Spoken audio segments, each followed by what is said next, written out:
Hi, this is Dr. Marion Ross from Shift Your Life.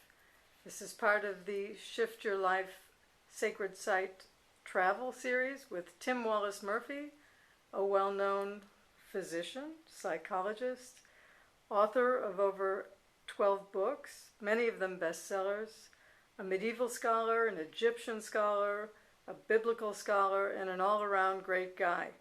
Tim, tell us why you love Rennes Le Chateau. What's the significance of this place for you? I first became intrigued with Rennes Le Chateau back in the early 70s when I saw a television program in the Chronicle series on BBC One, and it was fronted by that marvellous storyteller Henry Lincoln. And it was the story about a parish priest who suddenly inherited vast wealth, or acquired vast wealth, nobody quite sure where he got it from, and who spent it like water.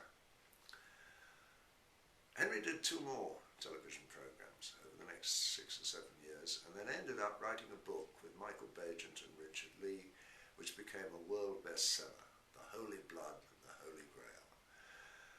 A book which released to the English-speaking world for the first time in the mass market the idea that Jesus had been married and had children and had descendants. It caused a sensation. It was accused of being blasphemous. And the weird thing is, although it sold well, superbly in fact, most of it is hokum.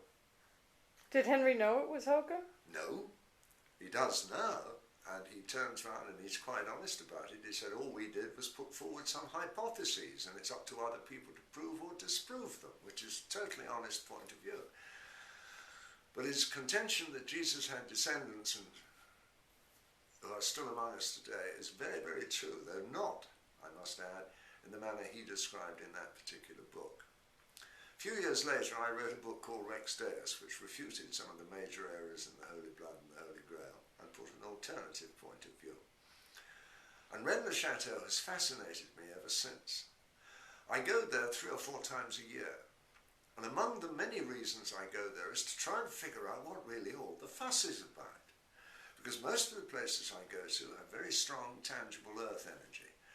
Rennes Le Chateau is almost neutral. It's like the eye in the middle of a storm. But if you stand at the car park at Rennes Le Chateau and look out over the surrounding countryside, it's like looking at Disneyland for grown-ups. There are castles on every second peak. There are tiny little churches dotted around, which each one is more fascinating than the one before. There are gold mines, there are thermal spas. There is magic in the land. It's the Cathar country. It's a country that was widely colonized by the Knights Templar and the Knights of St. John.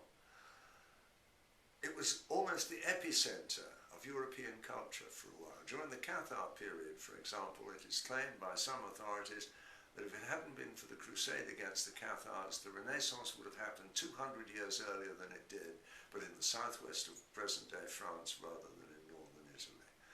I find the whole place totally fascinating, and it attracts a plethora of people from every walk of life and every nationality under the sun, and it's great fun to visit.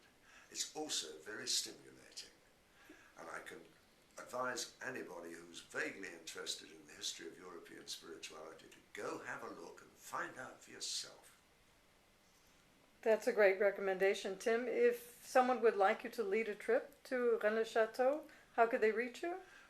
Email me at timothy.murphy@orange.fr, and I'm quite sure if dates are convenient, we can come to some arrangement. Thank you so much. We appreciate it. And thank you for watching. Bye-bye.